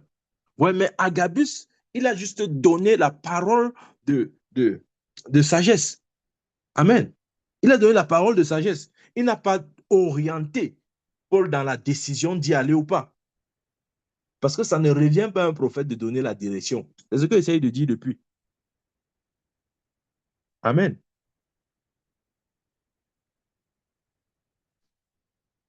Donc, bien aimés, nous devons être matures, nous devons être spirituels pour que justement l'Esprit de Dieu puisse nous conduire. Maintenant, si un prophète vient confirmer ce que vous ressentez, ce que vous ressentiez déjà dans votre esprit, tant mieux. Si ce n'est pas le cas, bien aimé, oubliez ce qu'il a dit, continuez votre vie. Ouais, ce que je dis là, hein, ça s'applique pour les fils de Dieu. Hein, parce que tu vas écouter comme ça là, tu n'arrives même pas encore à discerner les choses élémentaires. Tu vas dire, hein, le prophète m'a dit que si quelqu'un me parle, si je veux prendre, je prends, si je veux, je ne prends pas. Non, il faut grandir. Il y a des pour juger, ce sont les matures qui jugent. Les enfants ne jugent pas.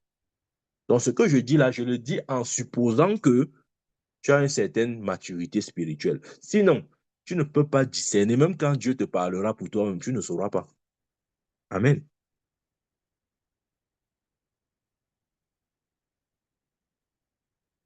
Agabus n'a pas donné de direction à Paul. Il a juste prévenu Paul sur son avenir, sur ce qui est sur le point d'arriver. C'était à Paul de dire, de décider s'il doit aller ou pas. Amen. C'était à Paul de prendre une décision à cet égard. Amen. Mais les chrétiens qui étaient à côté, qui ont entendu cette prophétie et qui n'étaient pas matures, ont déduit que cette prophétie est comme un feu rouge de Dieu à Paul. Une façon de dire, n'y va pas, parce que ta vie est en danger. Alors que ce n'était pas ce que Dieu disait, et ce n'était non plus l'intention de la prophétie. L'intention de la prophétie était juste d'aviser Paul sur ce qui était à venir. Amen. La preuve, si Dieu n'était pas avec lui, Dieu ne lui aurait pas parlé dans cette révélation, dans cette extase, où il a dit, c'est bon, sors, ils ne recevront pas ta parole. Parce qu'il fallait qu'il y ait sous forme de témoignage pour que justement le jour du jugement, que Dieu puisse ramener à leur image ce jour où il a envoyé son serviteur et où ils ont rejeté. Amen. Donc, c'est pour dire que des fois, quand Dieu nous montre des choses ou l'avenir, ce n'est pas toujours, il n'est pas toujours en train de nous avertir, non. Ou il n'est pas en train de nous empêcher quoi que ce soit, non. Il veut juste nous préparer. Amen. Il veut juste nous préparer.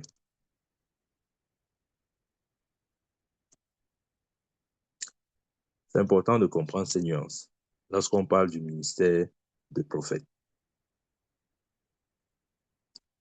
Maintenant, une autre chose importante à savoir concernant le ministère de prophète, c'est que celui qui a reçu de Dieu le ministère de prophète, il est important qu'il laisse toujours primer la parole de Dieu et non les dons spirituels. Mhm. Bien aimé, si tu as reçu de Dieu le ministère de prophète, Là, je ne parle pas du don de prophétie. J'ai fait la différence entre le don de prophétie et le ministère de prophète. Il est important d'être constant sur la parole de Dieu et non sur les dons spirituels. Je connais des prophètes qui ont reçu de Dieu vraiment des dons spirituels spectaculaires, etc. Mais vous voyez, si tu ne comptes que sur tes dons spirituels pour construire ton ministère de prophète, tu ne vas pas tenir à l'épreuve du temps. Tu vas disparaître. Tu vas disparaître. Crois-moi, tu vas disparaître. Parce qu'aucun ministère prophétique ne peut être construit uniquement sur les dons spirituels, quelle que soit l'intensité du don ou des dons. Le ministère prophétique repose sur la parole. Il y a des prophètes, parce qu'ils ont eu certains dons spirituels, ils ont commencé à construire tout leur ministère par rapport à ces dons spirituels. C'est juste une question de temps, je vous promets. Après quelques instants ou après quelques années, vous ne les verrez plus. Ils vont disparaître. Parce que le ministère prophétique ne repose pas sur les dons spirituels. Ce qui donne la consistance et la force du ministère prophétique, c'est la parole de Dieu. Amen. La force d'un ministère prophétique, c'est sa consistance, son efficacité, son enracinement dans la parole de Dieu. Ouais, moi, je ne comprenais pas ça avant. Parce que justement, très tôt, hein, peut-être je vais vous donner un témoignage de ma propre vie. Très tôt, j'ai manifesté les dons spirituels. Hein. Je ne connaissais même pas lire ma Bible. Je vous dis la vérité. Aujourd'hui, je ne veux pas dire que je connais la lire, mais c'est quand même mieux qu'avant. Je ne connaissais pas lire la Bible. Tout ce que tout ce qui m'impressionnait moi-même, ce sont les dons spirituels. Oui, oui, je faisais ça. Mhm. Je pouvais décrire des situations vraiment impressionnantes aux gens. Je me rappelle, ça c'était très jeune, hein, c'était très jeune. Je parle des choses quand il y avait 21 ans. Bon, je suis encore jeune. Hein. Mais ce que je veux dire, c'est que quand je voyais ces dons se manifester comme ça, là, je disais que non, ouf, oui, c'est vrai. Oh, non, non, non, maintenant j'accepte que je suis prophète. Non, ce n'est pas suffisant. Tu ne peux pas construire un ministère prophétique uniquement sur les dons spirituels, quelle que soit l'intensité du don.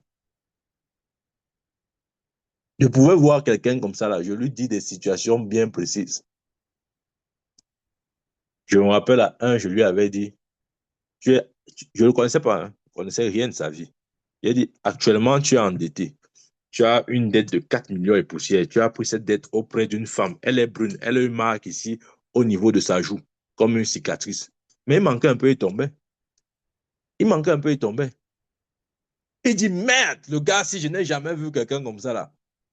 Je faisais ces choses. Peut-être peut-être les gens croient que non, le prophète, si vraiment, on ne le voit pas prophétiser. Je fais ça. Hein.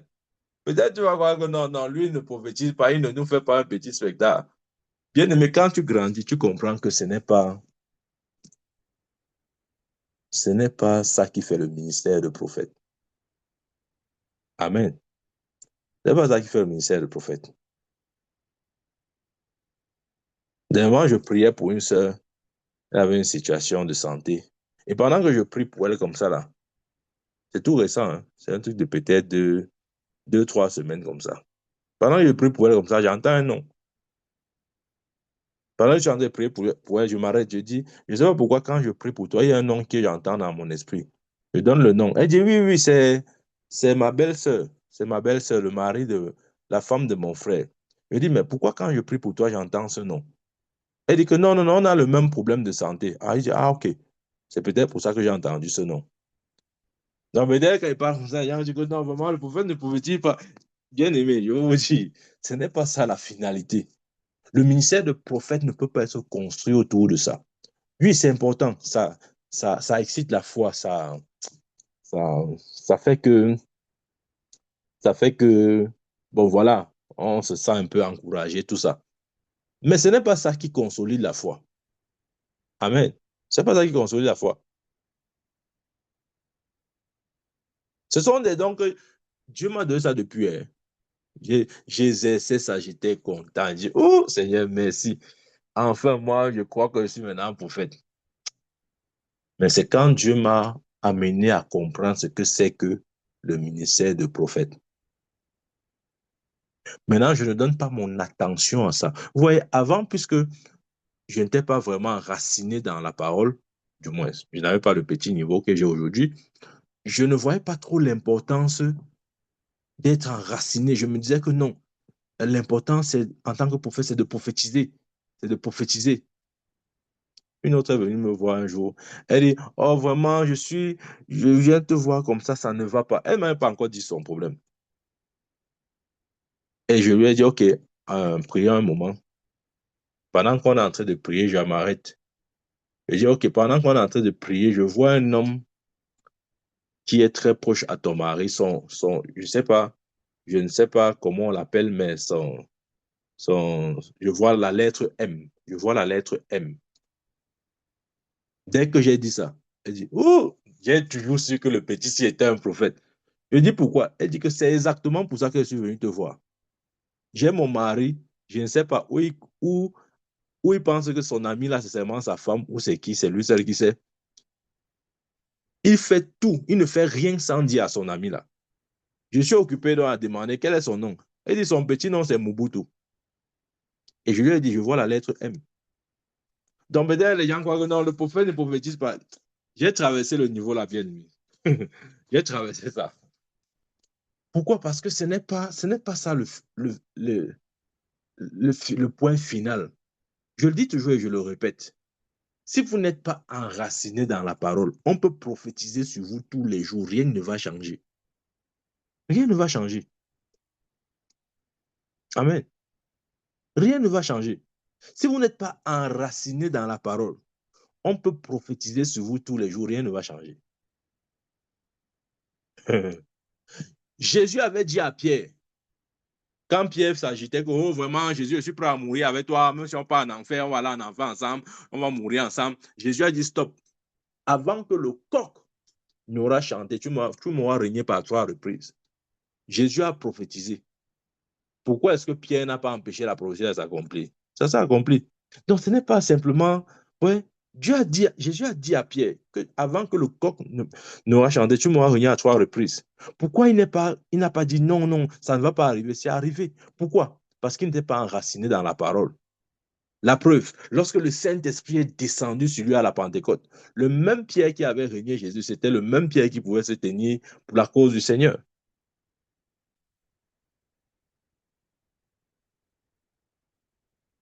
Vous voyez? Donc, ce n'est pas simplement de dire que oh, la prophétie est où? Il ne m'a pas donné la prophétie. Je vous dis ce que je fais maintenant. Maintenant, ce que je fais, parce que j'ai compris un certain nombre de choses, je me concentre sur la parole. S'il y a un don spirituel qui se manifeste, je le libère. Mais je ne fais plus du don spirituel l'essentiel du ministère de prophète. Non. Regardez les apôtres. Je crois que c'est Acte chapitre 6, lorsqu'il y avait les problèmes de partage de biens dans l'église primitive, parce que certains veuves se sentaient délaissés, etc. Qu'est-ce que Pierre a dit?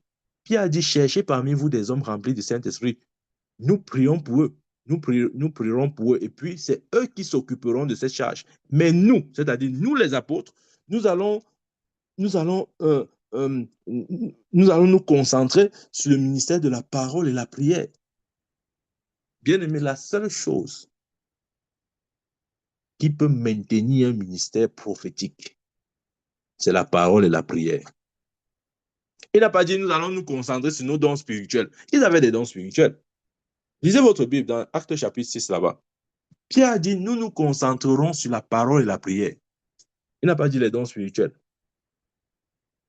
Parce que vous voyez, des fois, les gens pensent que non, le prophète, ce sont les dons spirituels, c'est quand il appelle le nom de quelqu'un, c'est quand il décrit une situation, c'est, oh, par la grâce de Dieu, j'ai fait ces choses. J'étais excité quand ça se manifestait dans ma vie. Je croyais que c'était ça être prophète. Jusqu'à ce que Dieu me dit non, ce n'est pas ça. Et il avait raison. Parce que je priais dans les dons spirituels, mais moi-même, je n'avais aucune racine dans la parole. C'est possible d'opérer dans les dons spirituels sans avoir une racine dans la parole, hein. Et je dirais même que c'est dangereux dans ce cas. C'est dangereux, pourquoi? Je vais vous dire. Parce que si tu as juste des dons spirituels et que tu n'es pas suffisamment enraciné dans la parole, tu risques même inconsciemment d'ouvrir les portes aux mauvais esprits. Les esprits familiers peuvent entrer. Amen. C'est vrai. Tu doutes. Attends, je vais te donner un exemple. Quand Moïse a rencontré Pharaon, après l'avoir fui 40 ans, parce qu'il avait tué un Égyptien, il fuyait pour sa vie, il allait dans le désert. Mais dans le désert, lorsqu'il a rencontré la parole lui a dit, retourne en Égypte, délivrez mon peuple. Il est reparti avec le même bâton qu'il avait dans le désert. Quand il a jeté son bâton dans la présence de Pharaon, Pharaon s'est moqué de ce miracle-là. Pharaon a dit, donc, c'est tout ce que ton Dieu peut faire. Il a appelé ses magiciens. Il a dit, allez, faites aussi pour vous. Le petit, là, croit qu'il a un Dieu puissant. Et quand les magiciens Pharaon ont jeté leur bâton, ça s'est transformé en serpent de la même manière que le bâton de Moïse s'est transformé en serpent. Mais justement parce il avait eu une rencontre avec la parole. Son bâton a englouti les autres bâtons. Quand tu n'es pas enraciné dans la parole, je vais vous dire ce que ça va faire, ce qui va se passer. Tu peux jeter ton bâton, ça se transforme en serpent. Mais quand les adversaires vont jeter leur bâton, il y aura comme une bagarre sans fin. Il n'y aura pas de... C'est-à-dire, vous voyez, dans le cas de Moïse, on sait au moins que le bâton de Moïse ou le serpent de Moïse a avalé les autres serpents. Mais quand tu n'es pas enraciné dans le bâton, dans la parole de Dieu, tu peux jeter ton bâton, ça se transforme en serpent. Mais tu vas voir qu'il y aura une bagarre de serpents qui ne va jamais s'acheminer, qui ne va jamais se terminer. C'est ce qui se passe lorsque les gens ont juste les dons spirituels sans un enracinement dans la parole de Dieu. Ils peuvent manifester ces dons. Ça peut créer le spectacle, mais il n'y a pas de résultat. Vous voyez ce que je veux dire? Il n'y a pas de résultat. C'est-à-dire que par le don par ses dons spirituels, il peut dire des choses vraies, mais il n'y a pas de résultat. Qui comprend ce que je veux dire?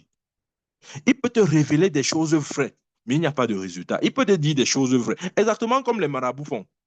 Je vais vous dire, hein, il y a des marabouts qui peuvent vous voir et vous dire des choses vraies, mais il n'y aura jamais de solution.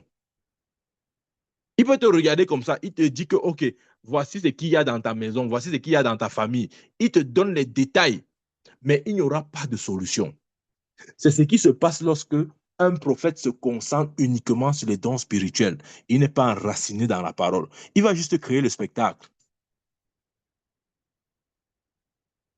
Il va seulement appeler les noms des gens. Dis, tu as fait ceci. Hier, tu as fait ceci. Il y a 2 jours, tu as fait ceci. Il y a 4 jours, tu vas faire cela. C'est juste le spectacle, mais il n'y a pas de résultat. Je vous dis la vérité. OK.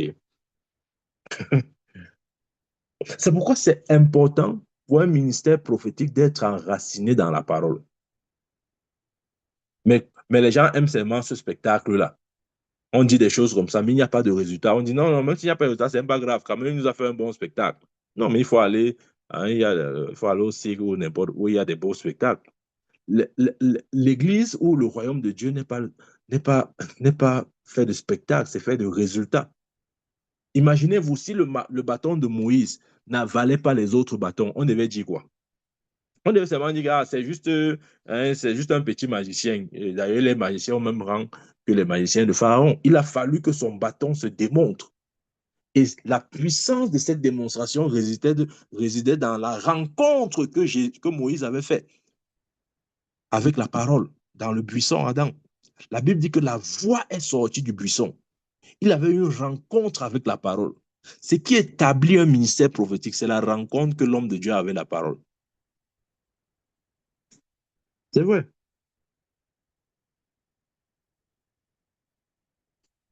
Oui, pendant que je vous parle, je suis en train de me parler particulièrement. Amen.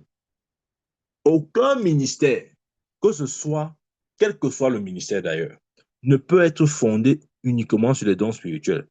Quel qu'il soit, ce n'est pas possible. Si un ministère n'a pas pour socle la parole de Dieu, ce ministère voit à l'échec. C'est juste une question de temps. Ce ministère voit à l'échec. Amen. Parce que la parole de Dieu perdure éternellement et ne faillit jamais. Amen. Maintenant, des fois, il veut vous dire, ouais, excusez-moi, on parle là du ministère prophétique, donc c'est quelque chose que je peux parler du matin jusqu'au soir. Des fois, je veux vous dire, des fois, comment je vais dire ça? Certains prophètes, pour une raison ou une autre, se mettent la pression de se sentir toujours obligé de produire une forme de spectacle. C'est-à-dire, il faut que chaque fois qu'on lui donne le micro, allez, il sorte une parole de connaissance là, il sorte une parole de sagesse, il sorte... Non, non, non.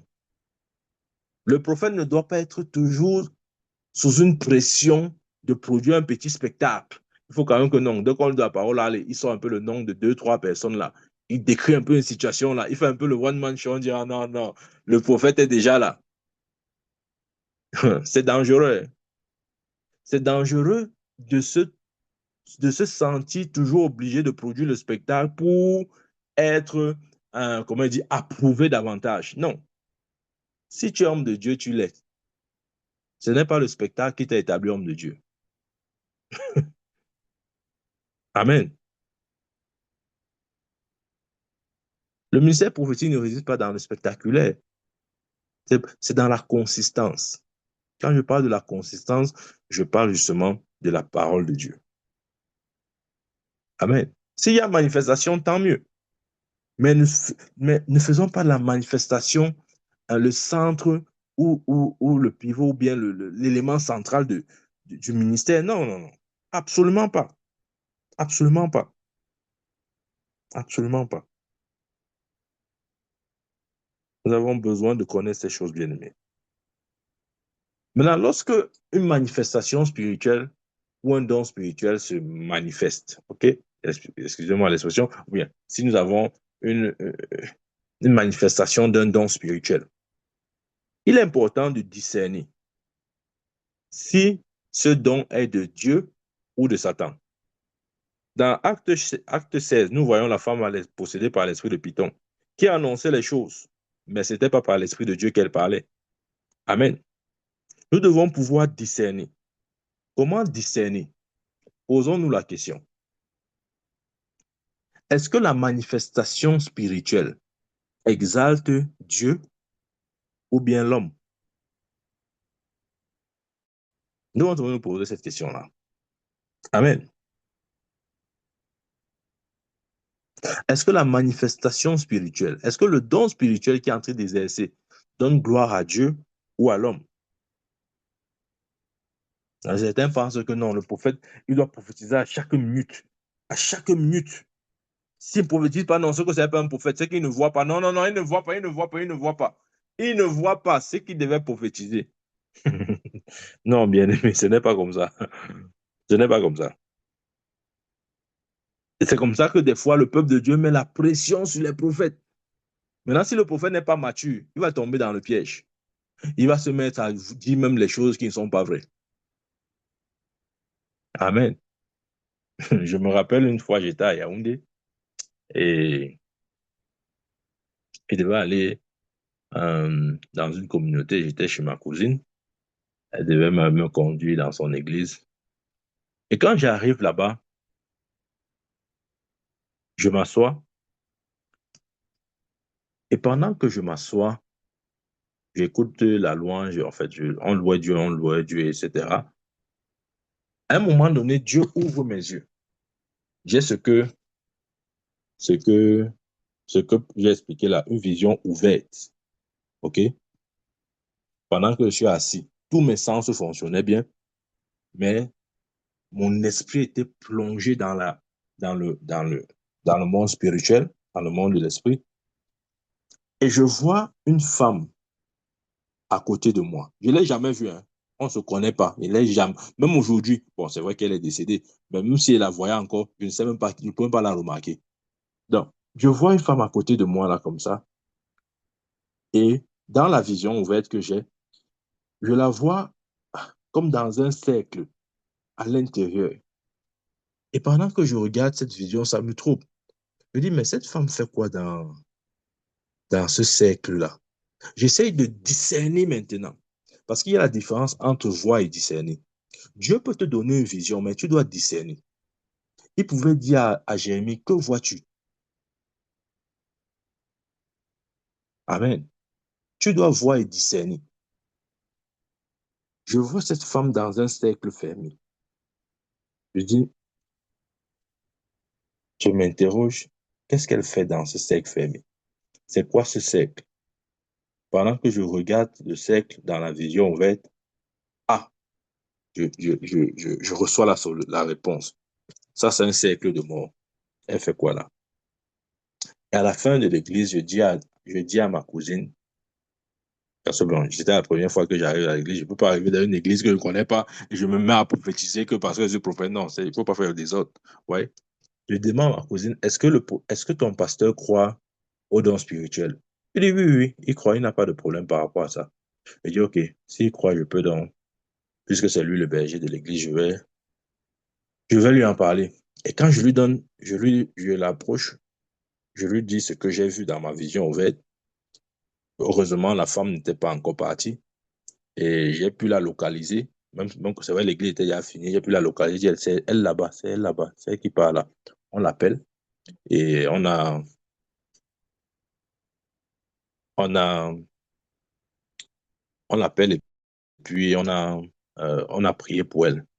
Bon, malheureusement, 3 mois après, ma cousine m'appelle et me dit, tu sais, la prophétie que tu avais donnée là, la femme là est morte. Nous, on ne savons pas ce qui s'est passé. Ouais, bon, bref. Ce que je veux dire, c'est quoi? C'est que ça, c'est un exemple de vision ouverte. Vous voyez? Maintenant, quand le pasteur a vu ça comme ça, là, quand j'ai donné cette prophétie, quand j'ai donné cette prophétie, oh mon Dieu. Maintenant, il demandait à chaque minute à ma cousine, Euh, le prophète là, il va bien? Il dit quoi? Demande-lui si le Seigneur a quelque chose pour moi.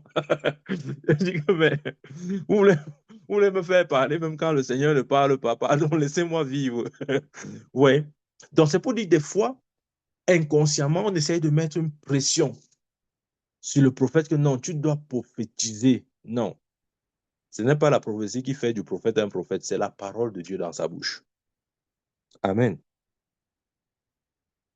Donc, qui est un prophète, j'ai dit? Un prophète est un prédicateur ou un enseignant de la parole de Dieu. Un prophète est un prédicateur ou un enseignant de la parole de Dieu. Un prophète ne se limite pas seulement à prophétiser. Même si ça accompagne son ministère, mais son ministère ne se résume pas dans la prophétie. Amen. C'est bien au-delà. Ça touche soit la prédication ou l'enseignement. Parce que justement, le prophète est aussi jugé par sa capacité à sonder avec une certaine précision la pensée de Dieu et à communiquer cette pensée au peuple de Dieu. C'est même ça qui fait de quelqu'un un prophète. Si ce n'est que le spectacle, là, tout le monde peut faire le spectacle. Rappelez-vous, le bâton de Moïse s'était transformé en serpent, autant que le bâton des magiciens de Pharaon. Dans le spectacle, tout le monde peut donner ça. Amen. Un prophète est un prédicateur ou un enseignant de la parole. Ne croyez pas que non, le prophète, c'est celui qui doit prophétiser. Regardez, la Bible dit de quoi de Jean-Baptiste? La Bible dit de Jean-Baptiste que il était le meilleur des hommes. Ou encore que Jean-Baptiste était le plus grand des prophètes, de l'Ancien Testament, bien sûr. Pourtant, vous ne voyez aucune prophétie que Jean-Baptiste a donnée. Donnez-moi une prophétie que Jean-Baptiste a donnée. C'est quoi? Il n'était même pas enseignant, il était prédicateur. Jean-Baptiste n'était même pas enseignant, il était prédicateur. Il dit, il est la voix qui crie dans le désert, préparez le chemin du Seigneur. Il prêchait quoi? Le royaume de Dieu. Il prêchait la venue de Christ. Il était juste prédicateur. Mais les Moïse qui ont manifesté les miracles, les Élie, qui ont appelé le feu du ciel, qui ont fait des choses bizarres, Jésus dit que parmi ceux qui sont nés de femmes, il n'y a pas plus grand que Jean-Baptiste. Donc Jean-Baptiste était le plus grand de tous les prophètes de l'Ancien Testament. Pourtant, il n'a fait aucun miracle. Et Jésus l'appelle prophète. Parce qu'aujourd'hui, vraiment, si c'est que tu ne prophétises pas ce que tu n'es pas prophète, vraiment, tu dois prophétiser pour montrer que tu es prophète. Non. Ça n'a rien à voir. Jean-Baptiste n'a, la Bible n'a aucun, euh, euh, la Bible, la Bible n'a aucune référence d'une prophétie donnée par Jean-Baptiste. Amen. Mais pourtant, on l'appelle prophète. Et mieux, le meilleur parmi les hommes. Il a prêché quoi? Le royaume de Dieu, il a prêché Christ. Amen. Est-ce que ça veut dire que le prophète ne peut pas opérer dans les miracles? Bien sûr, il peut opérer. Son office lui donne aussi accès à cette dimension. Il peut opérer un ministère de guérison, par exemple au moyen des impositions des mains, par exemple, ou bien par tout autre moyen. Nous voyons par exemple Élisée qui n'a pas imposé les mains à Naaman, mais il a dit va te jeter dans la rivière et tu seras guéri de ta lèpre, cette fois dans le Jourdain. Et ce qui s'est passé, etc. Donc oui, le ministère de prophète est aussi accompagné par les miracles. Mais vous voyez, même par des prophéties. Mais vous voyez, la clé, c'est la parole. Amen. La clé, c'est la parole. Même Jésus, en tant que prophète, les signes, les produits l'accompagnaient. Il pouvait dire aux 10 lépreux, allez vous montrer devant le sacrificateur. Et pendant qu'ils sont en route, allez, ils sont guéris. Ou même, il peut encore dire à cet aveugle, il prend la boue, il mélange avec la salive, il dit, va te laver, va rincer tes yeux. Et pendant qu'il le fait, il retrouve la guérison. Amen. Maintenant, autre chose qu'il faut savoir, c'est que Dieu ne révèle au prophète ce qu'il ne veut qu'il sache. C'est qu'il veut qu'il sache. Amen. Ça veut dire que le prophète, quel que soit sa personne, son calibre et son ministère, il ne saura que ce que Dieu veut qu'il sache. Rappelons-nous dans euh, Élisée, l'histoire d'Élisée, dans 2 Rois. Dans 2 Rois chapitre 4, verset 27. Pourquoi je dois lire ça? 2 Rois chapitre 4, verset 27. C'est le fils de la Sunamite, quand il décède, etc. Et puis la femme retourne voir Élisée pour lui faire part de la situation. Le verset 27 dit ceci. Et dès qu'elle fut arrivée auprès de l'homme de Dieu sur la montagne, elle embrassa ses pieds. Géasi s'approchait pour la repousser. Mais l'homme de Dieu dit, laisse-la, car son âme est dans l'amertume.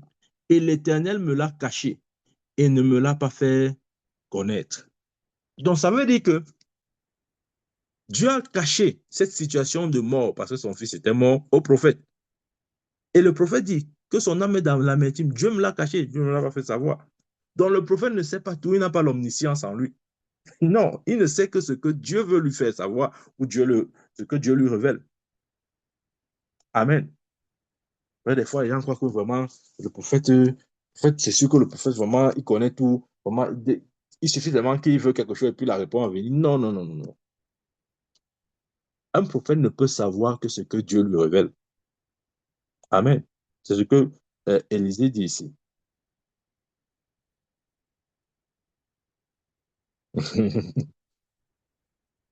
Des fois, les gens, parfois, on veut savoir que non, le prophète, non, il n'a pas prophétisé. Non, non, il doit prophétiser. Il prophétise, on te met la pression. Finalement, tu te retrouves en train de dire des choses qui sortent de ta tête. Ce n'est même pas la révélation. Il ne faut pas tomber dans ce piège. Amen. Les gens pensent que non, à tout moment, il faut demander une dernière prophétie. Ce qui fait du ministère prophétique un ministère prophétique, je le dis encore, ce n'est pas les dons spirituels, même si ces dons sont utiles et nécessaires. C'est le socle de la parole de Dieu. Et je veux finir avec ce verset de Malachie. Bien aimé, c'est le dernier verset. Je sais que peut-être tu n'as pas ouvert ta Bible depuis qu'elle parle. Ouvre-la au moins pour lire ce dernier verset avec moi.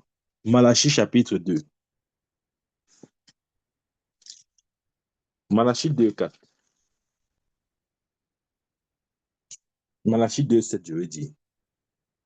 Il dit, car les lèvres du sacrificateur doivent garder la connaissance.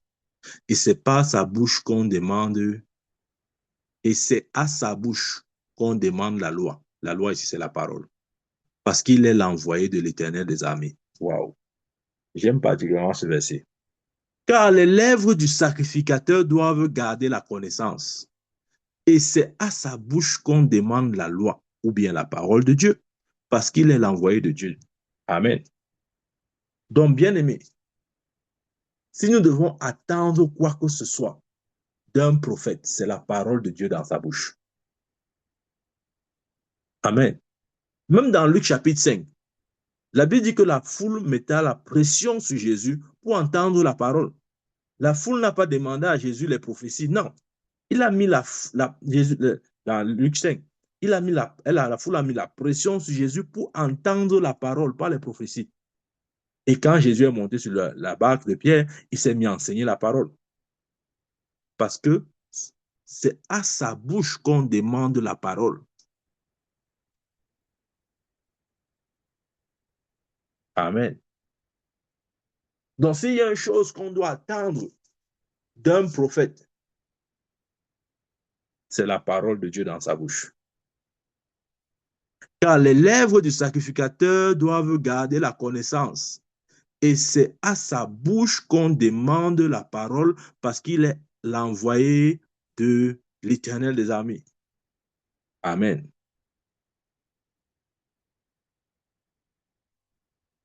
Bien-aimé, s'il y a une chose qu'on attend ou qu'on doit attendre d'un prophète, c'est la parole de Dieu dans sa bouche. Parce qu'il est l'envoyé de l'Éternel des armées. Un ministère prophétique qui n'a pas pour fondement la parole de Dieu est comme une maison sans fondation ni colonne. Ouais. Il y a les gens qui se pressent seulement à lever les murs. Non, on veut les murs, on veut les murs, les murs, les murs. Les murs, c'est quoi? Les murs, c'est quoi s'il n'y a pas la fondation et les colonnes? Les murs, c'est rien du tout. Il faudra moins qu'un vent pour les renverser. Les gens disent non, non, on veut les... Regardez, je vais vous dire, les dons spirituels, c'est comme les murs, les parpaings. OK? Quand je parle de murs, je parle de parpaings. OK? Et la parole de Dieu, c'est comme la fondation et les colonnes. La fondation et les colonnes d'une maison sont les éléments sur lesquels la maison se repose. La maison ne repose pas sur les murs ou sur les parpaings. Je veux dire ça autrement, sur les dons spirituels. Une maison ne peut pas être construite autour des parpaings. Ça ne va pas tenir. La maison repose sur sa fondation et sur ses colonnes, qui est le symbole, OK? Qui est le symbole de la parole et de la prière. Ouais. Je reprends. La maison repose sur sur sa fondation et sur ses colonnes, qui est le symbole de la parole et de la prière. Maintenant, les dons spirituels qu'on aime bien là et qu'on court après ça et on fait tout un spectacle autour, c'est juste des parpaings. C'est juste des parpaings. Maintenant, imaginez-vous quelqu'un qui veut construire une maison avec les parpaings. Il n'a pas de colonne, il n'a pas de fondation. Il dit non, levons les parpaings, parce qu'on veut voir, on est frappé par l'apparence. Il faut que la maison elle ait d'être achevée. Il faut que la maison ait une forme. Si une maison a une forme sans, comment il dit, sans son fond, ouais, si une maison a juste la forme sans le fond, cette maison est voilée. Ça va tomber comme un château de cartes, ça c'est clair. S'il n'y a pas la fondation et les colonnes, s'il n'y a pas la parole et la prière, quels que soient les parpaings que vous mettez là, ça va tomber. Même sans le vent, ça va tomber. Amen. Voilà pourquoi certains ministères de prophètes ont coulé. Parce qu'ils n'ont pas prêté attention à la fondation et à la colonne. Ils se sont laissés séduire par les dons spirituels. Oh non, j'appelle les noms des gens. Oh non, je donne les adresses des gens. Oh non, je fais ceci. Oh non, je décris les situations. Je peux prophétiser l'avenir. Je peux voir dans le passé. Je peux décrire une situation présente. Ça sont juste les papins, hein. Pas plus. Ça ne donne pas la forme. Ça ne donne pas, je veux dire quoi? Ça ne donne pas la structure. Amen. Ce qui donne la structure, c'est la fondation et la colonne, qui est la parole et la prière, qui sont les bases du ministère de prophète. Que Dieu nous bénisse au nom de Jésus-Christ. Amen. Amen. Amen. Amen. Amen. Amen. Oh, amen.